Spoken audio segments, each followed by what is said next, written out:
Non, Mbappé, t'es méchant. Mbappé, t'es méchant. C'était ni le moment ni le contexte pour faire ce geste-là. Je vous mets dans le contexte. Brahim Diaz qui rentre à la 75e minute. Et l'intenable Kylian Mbappé qui provoque un penalty. Bon, voilà, penalty. Il reste quelques minutes de jeu. C'est l'occasion de faire le break. Qu'est-ce qui se passe maintenant? Mbappé montre à Brahim Diaz comment faire une panenka. En plus, il l'a super bien exécuté. En fait, en gros, là, il lui a dit, c'est comme ça qu'on fait une panenka. T'as fait du mal à mon bro Hakimi à cause de toi, le Maroc, t'as pas eu la canne. Je te montre comment on fait une panenka. En plus, regardez après son but, hein, il sait ce qu'il vient de faire, c'est méchant. Il lui fait un gros câlin. Allez, viens voir papa. Voilà, la prochaine fois, t'apprendras. Non, le pauvre, obligé, il a dû ressasser sa panenka contre le Sénégal. Il a dû se dire, putain, il m'a eu. Il m'a eu. En vrai, de vrai, blague à part, la panenka de Mbappé, c'est juste un bijou. Comme quoi, c'est un geste technique. De réussir ça sur un penalty, c'est une prouesse.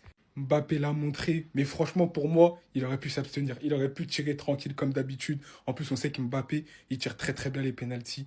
Il aurait pu, en fait, s'empêcher de faire ça à ce moment-là, en fait. C'est méchant. Ils ont voulu humilier Brahim Diaz aujourd'hui. Après la victoire face à Monaco, tout le monde attendait le Real Madrid au tournant aujourd'hui. Et bah malheureusement pour vous, vous allez devoir attendre pour vous foutre de notre gueule. Même si aujourd'hui le score est très petit comparé au précédent match, on a vu des choses très positives côté Real Madrid. Déjà tactiquement parlant, depuis l'arrivée d'Arbeloa, on est beaucoup plus stable. Ça fait maintenant 2 ou 3 matchs qu'on voit à peu près la même composition. Aujourd'hui par exemple, à part Kamavinga qui a remplacé Tchouaméni qui est suspendu, c'était la même composition que face à Monaco. Chose qui manquait énormément avec Xabi Alonso. D'ailleurs on se plaignait de ça. À chaque match c'était une nouvelle composition. Au moins avec Arbeloa, on a quelque chose de clair. Aujourd'hui, on a fait face à une équipe de Villarreal qui est venue avec des intentions, contrairement au match aller. On se rappelle tous qu'au match aller, ils avaient aligné le bus. Sauf qu'aujourd'hui, malgré une légère domination de la part du Real Madrid, le match était assez ouvert en première mi-temps surtout. Il y avait des occasions de part et d'autre. Et moi, ce que j'ai bien aimé, c'est qu'on a encore vu une équipe du Real Madrid qui avait de l'envie. Des joueurs comme Franco Mastantuono, Jude Bellingham qui ont confirmé leur précédent match. Rarement aujourd'hui, Franco Mastantuono sur son côté, il n'y avait rien qui passait. Le travail défensif qu'il a fait aujourd'hui était juste énorme. Malheureusement, mon problème avec lui, c'est qu'offensivement parlant, ça reste encore à désirer. Parce que c'est bien beau de défendre tout le temps, de faire les replis défensifs, mais mon ami, t'es un ailier. Quant à Arda Güler, certes, c'était moins bon que le match précédent face à Monaco, mais aujourd'hui, il a été bon quand il le fallait. Et je trouve que si aujourd'hui on l'a pas assez vite, c'est parce que Jude Bellingham était beaucoup plus en avant que lui.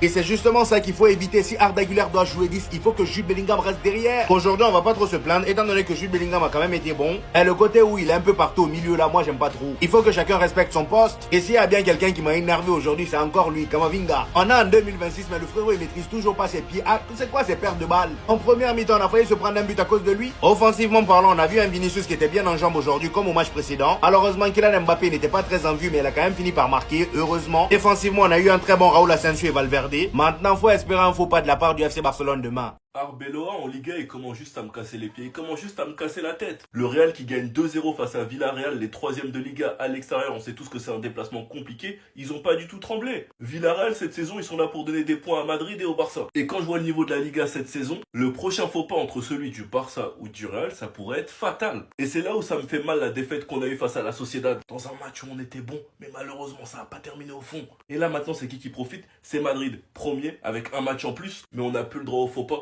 Sinon la Liga va juste passer sous notre nez. Sachant qu'avec cette défense haute, sachant qu'elle est mauvaise, on se met en danger tout seul. Le premier but, je sais même pas comment le gardien il fait pour se la manger entre les jambes. Sur une malheureuse offrande de Pape Gay. Le deuxième sur penalty, je crois que c'est la mode de tacler Mbappé dans la surface. À chaque fois que j'ai vu un défenseur en Liga tacler Mbappé dans la surface, c'était penalty. C'est la mode de faire faute sur lui, c'est la mode de lui donner les penalties. Et Mbappé qui concrétise son penalty sur Panelka, c'est quoi? Petit rappel à Brahim Diaz. Comprends pas, il veut lui prouver que lui il l'aimait, c'est Panelka. La head watch a été un véritable échec. Et si on peut pas compter sur les 3e de Liga, on doit compter sur qui? Sur nous-mêmes au prochain Classico au Camp Nou.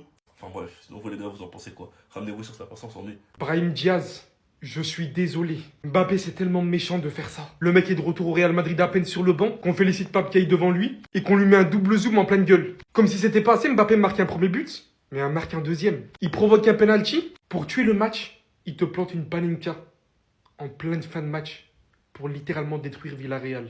Et avec quel sang-froid, quelle facilité il a lâché ça sans pression, sans complexe. Bien évidemment, on sait que ce n'est pas méchant. Mbappé et Brahim Diaz s'entendent bien dans la vie de tous les jours.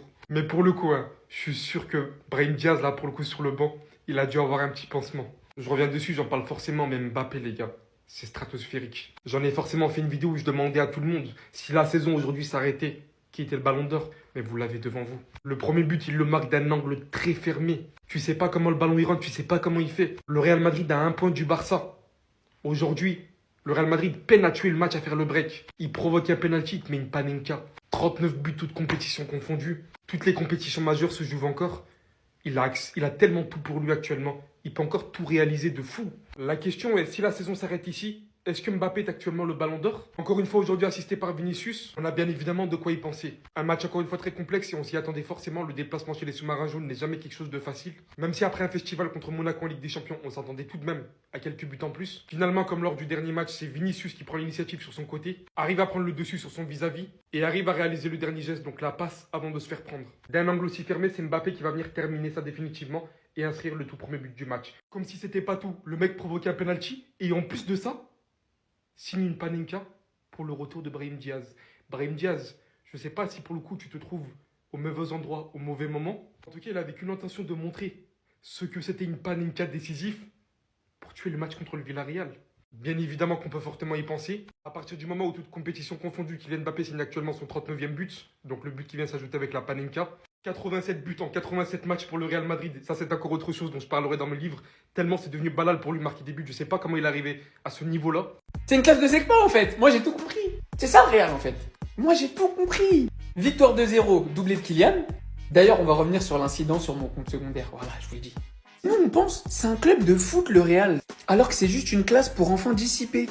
Ils sont partis leur mettre un prof qui voulait leur apprendre des choses. Alors que tout ce qu'ils voulaient au Real, c'était un prof qui leur dit chut, roulez vos ouinges au fond de la classe, perturbez pas le cours. Ils viennent à l'entraînement, en survêt, comme des racailles. Après, ils vont taper dans la balle. Pas de tactique. Juste un professeur principal qui se comporte comme un éducateur spécialisé. Ils n'avaient pas besoin d'un futur grand coach Pep Guardiola, tacticien qui lit des livres sur Johan Cruyff et le football total. Ils avaient besoin de Pascal le grand frère en vrai. La preuve en est, il l'aimait pas. Depuis son départ, Xabi Alonso est parti. Le Real, c'est 3 matchs, 3 victoires. Je vous fais pas le bilan. À Villarreal, chez eux, victoire 2-0. Ça me fait mal de le dire. Mais en attendant demain, 16h, Barça Oviedo, le Real a repris provisoirement la tête du classement. Vous inquiétez pas. Le vous serez plus jamais premier. Il est valable à journée égale. On arrive. À demain. Bisous les secteurs.